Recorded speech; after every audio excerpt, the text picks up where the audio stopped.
La Direction de la Santé, Sécurité et Prévention de la Sécu présente votre accueil chantier, un premier pas vers la sécurité. Volet Exposition au bruit, chantier de construction.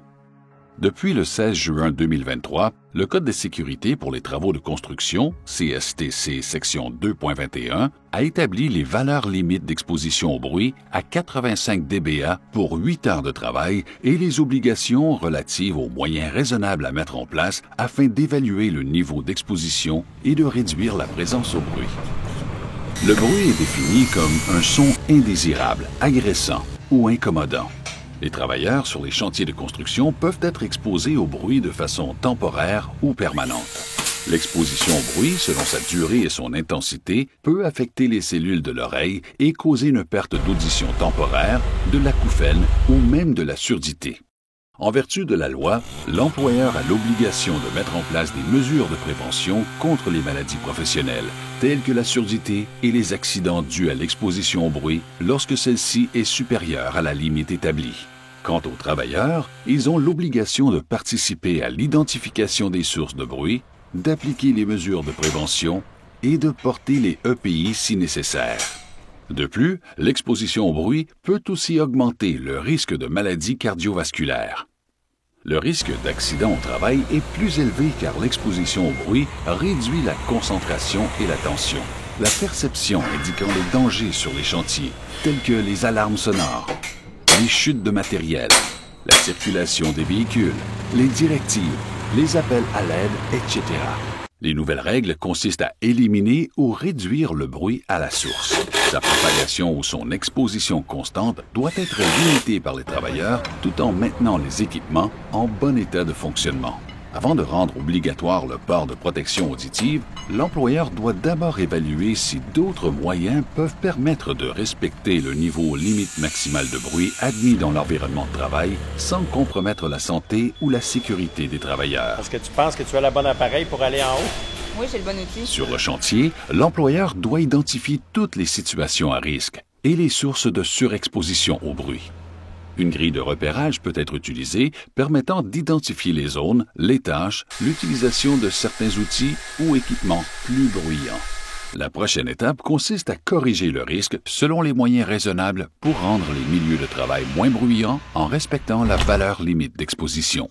Vous devez ensuite vous assurer que ces moyens mis en place demeurent efficaces. Lorsqu'il n'est pas possible de respecter la valeur limite d'exposition malgré les efforts de l'employeur, celui-ci peut réduire le temps d'exposition quotidienne au bruit pour les travailleurs selon l'article 2.21.6 ou leur fournir des protecteurs auditifs conformément à l'article 2.21.7 du CSTC, c'est-à-dire durant la période nécessaire à la mise en œuvre d'un moyen raisonnable, lors de la mise en place d'un moyen de conformité, d'une réparation ou de l'entretien d'une machine ou d'un équipement. S'il est impossible de converser avec une personne située à environ 1 mètre de distance sans hausser le ton ou crier, et ce, même en présence de bruit impulsionnel. Dans un cas où un travailleur est confronté à plusieurs situations de travail composées et bruyantes, l'utilisation de la méthode par calculette de la CNESST peut être utilisée. L'employeur doit choisir des protecteurs auditifs de qualité selon la norme CSA Z94.2-2014. Ou encore, s'il est déterminé scientifiquement à l'aide d'un sonomètre intégrateur de type 1 ou 2 ou d'un dosimètre de type 2 que le niveau de bruit dépasse les VLE, valeur limite d'exposition, conformément à l'article 2.21.8 du CSTC. Cette évaluation doit être effectuée par une personne compétente, un professionnel ou un technicien ayant une formation en hygiène de travail qui maîtrise le mesurage du bruit. L'appareil de mesure doit être étalonné sur le site avant et après la prise de mesure, conformément aux spécifications du fabricant. L'employeur doit afficher, diffuser ou rendre accessible aux travailleurs le rapport de mesure effectué en vertu de l'article 2.21.8 du CSTC au plus tard dans les 15 jours, et ce, jusqu'à la fermeture du chantier. L'employeur doit maintenir à jour le programme de prévention ou un registre des inscriptions et des documents suivants. Les situations de travail à risque identifiées sur le chantier dépassant les valeurs limites au bruit.